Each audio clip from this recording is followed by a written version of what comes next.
Assalamualaikum warahmatullahi wabarakatuh. Selamat pagi Pak Sigit dan kawan-kawan semua yang melihat video ini. Kami dari kelompok 7 kelas IK 2D yang beranggotakan saya Arya Zaidan Jitnafa. Saya Muhammad Syafiqul Lazim. Saya Ramadhan Ruliano. Oke, kami akan mempresentasikan proyek akhir Big Data analisis kami tentang analisis klasifikasi objek langit. Sebelum masuk ke teknis, saya jelaskan sedikit konteksnya. Kami menggunakan dataset astronomi yang besar.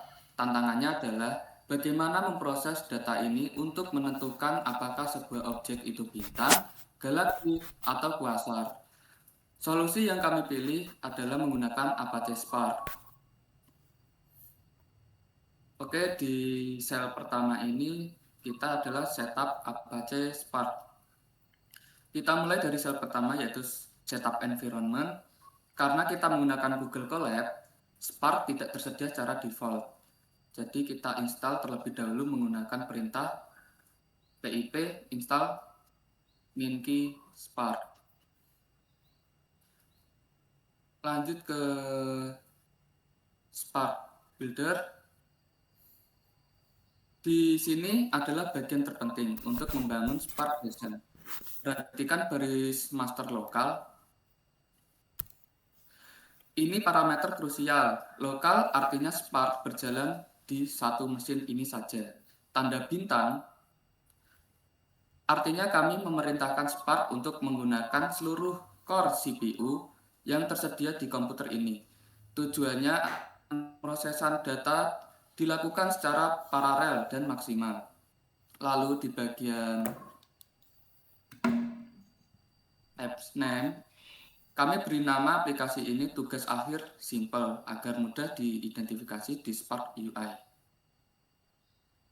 Di baris Spark version, terakhir di sel ini kami mencetak versi Spark dan Java. Mengapa Java dicek? Karena Spark berjalan di atas JVM, jadi memastikan versi Java kompatibel untuk debugging. Selanjutnya pada step 2, di sini ada blok try dan except.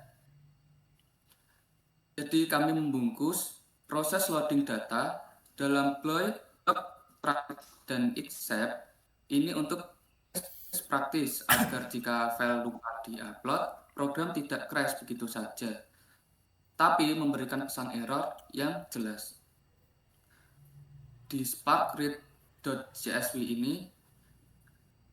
ini adalah parameter yang penting. Di sini ada header sama inverse schema. Header sendiri bernilai true. Di sini memberitahu Spark bahwa kolom baris pertama di file CSV adalah nama kolom bukan data. Kemudian di inverse schema bernilai true. Ini adalah fitur Spark. Kami menyeluruh, jadi Spark ini menebak otomatis tipe datanya. Tanpa ini, semua angka akan dianggap string atau text. Dengan inverse schema, Spark akan menandai data, ya tahu mana integer dan mana double.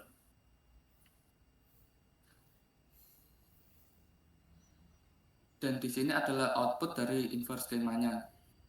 Di sini ada objek, ada alpha, delta, u, dan lain sebagainya. Selanjutnya pada sel statistik di sini kita menunjukkan semua data dari minimal sampai maksimal dari kolom U, G, R, I, dan Z. Dan di sini ada data anomali yaitu bernilai minus 9.999. Ini data ini penting. Jadi nanti pada clean data ini akan dihapus. Lalu untuk target kami berisi class yang beranggotakan Galaxy, Gaso, dan Star dengan count segini. Oke, mungkin selanjutnya untuk data classing bisa dilanjutkan oleh teman kami.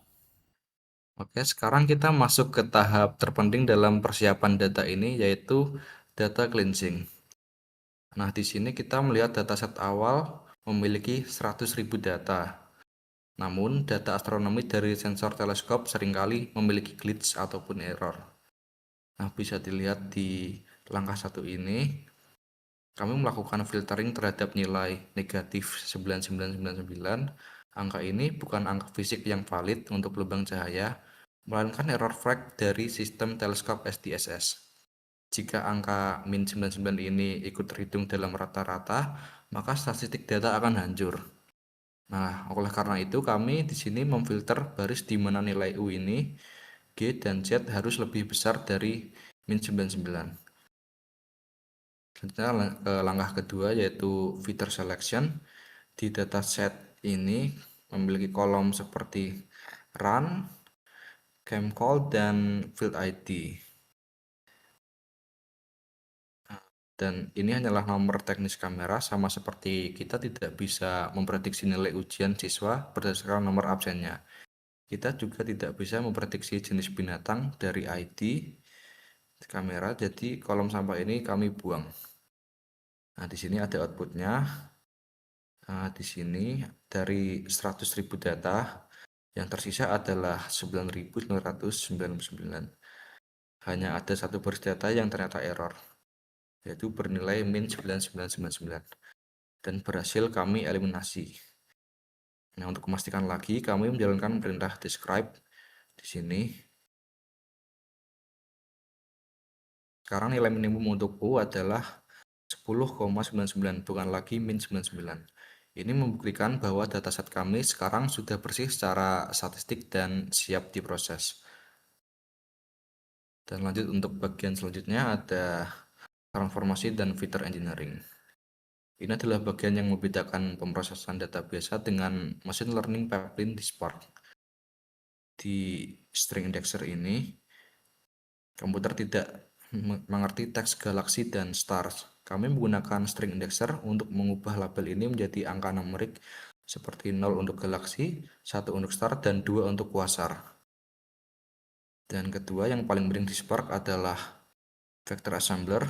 Spark memproses data menggunakan aljabar linear yang sangat cepat. Syaratnya semua fitur input seperti alpha, delta, U, G, R, I, Z, dan redshift tidak boleh terpisah-pisah. Mereka harus digabung menjadi satu kesatuan yang disebut dense vector. Disinilah fungsi vector assembler bekerja, menggabungkan 8 kolom fitur ini menjadi satu kolom vektor. Untuk langkah ketiga ada standard scaler. Mengapa ini perlu? Itu coba bayangkan fitur alpha, nilainya adalah sudut derajat bisa mencapai 360. Nah, sementara itu fitur redshift nilainya sangat kecil, yaitu di bawah rata-rata 1.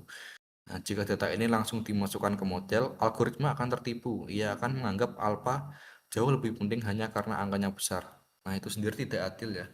Nah, dengan standar scaler ini, kita menstandarisasi semua angka ini seperti menyamakan satuan berat gajah dan semut, agar memiliki rata-rata 0 dan standar deviasi 1, sehingga model bisa belajar pola fisika yang sebenarnya bukan bias angka. Nah, mari kita lihat outputnya di sini. Di kolom features ini, bukan lagi angka mentah ya, melainkan sebuah array angka seperti 1,37, 1,37 dan 1,06. Angka-angka ini tuh sudah bersih dari error dan sudah dinormalisasi dengan skalanya yang setara dan sudah dibungkus dalam format vector Spark. Nah, dengan struktur data seperti inilah pipeline Spark bisa memproses jutaan data dengan kecepatan tinggi pada tahap modeling selanjutnya. Oke, untuk langkah terakhir adalah hasil dan insight. Untuk yang pertama ada pembagian data atau data splitting pada kode trend_data. Untuk langkah pertama dalam machine learning adalah memisahkan data menjadi dua bagian. Kita tidak boleh menguji model menggunakan data yang sama dengan yang digunakan untuk belajar. Untuk logikanya, untuk data latih sebesar 80%, digunakan sebagai buku pelajaran bagi komputer untuk mempelajari pola perbedaan antara bintang, galaksi, dan juga kuasar.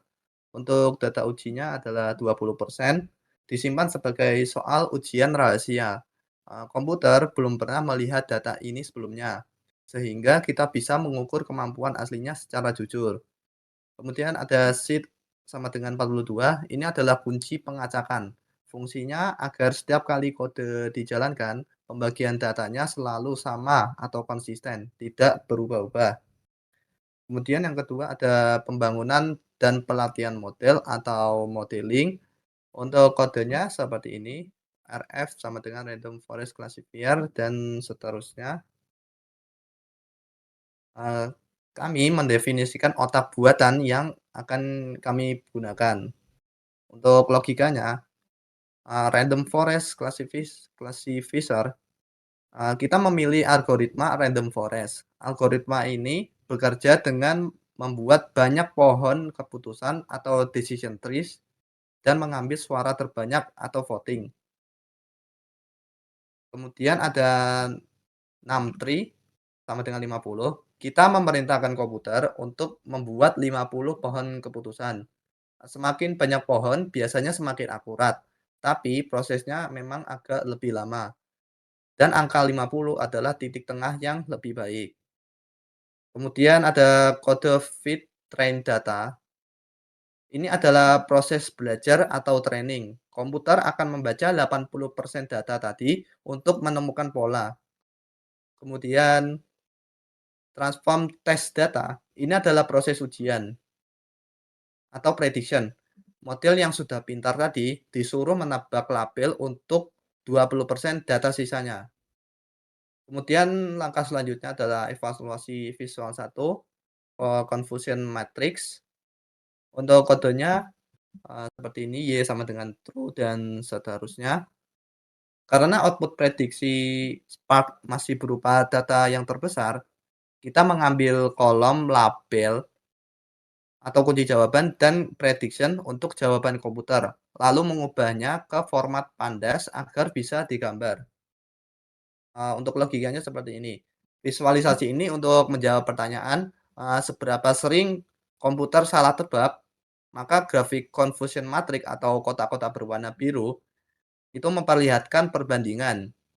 Jika kotak berwarna gelap berkumpul di garis diagonal, artinya komputer menebak itu benar. Dan jika ada warna gelap di luar diagonal, artinya komputer itu bingung. Misalnya bintang ditebak sebagai kuasar. Kemudian ada evaluasi visual 2. Untuk kodenya ya seperti ini, importance, model RF, dan seterusnya. Salah satu kelebihan Random Forest itu adalah ia bisa memberitahu kita fitur mana yang lebih berguna. Kode ini mengekstrak nilai kepentingan dari model tersebut. Grafik batang yang dihasilkan menjawab pertanyaan fitur apa yang paling dilihat oleh komputer untuk membedakan objek. Hasilnya membuktikan hipotesis ilmiah, biasanya redshift akan menjadi batang tertinggi. Itu untuk penentu jarak.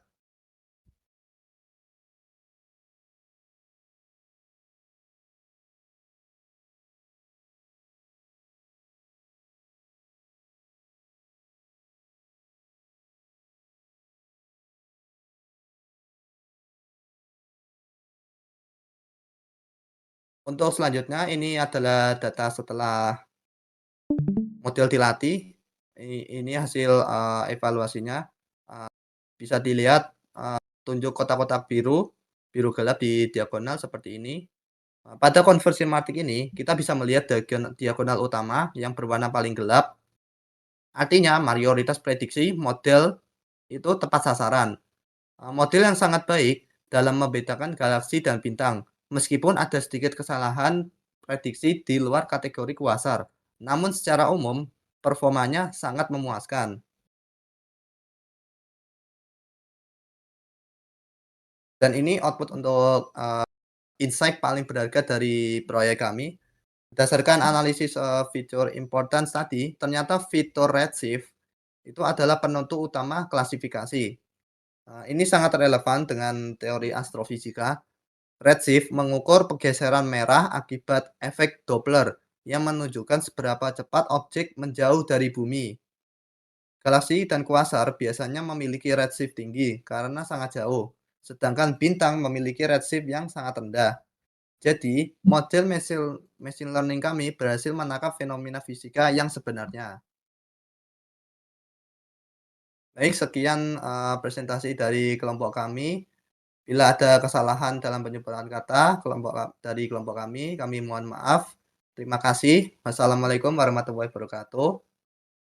Dan jangan lupa untuk like dan subscribe channel ini sebagai dukungan dengan hashtag #DataLaunch247 dan hashtag belajar Big Data. Selesai.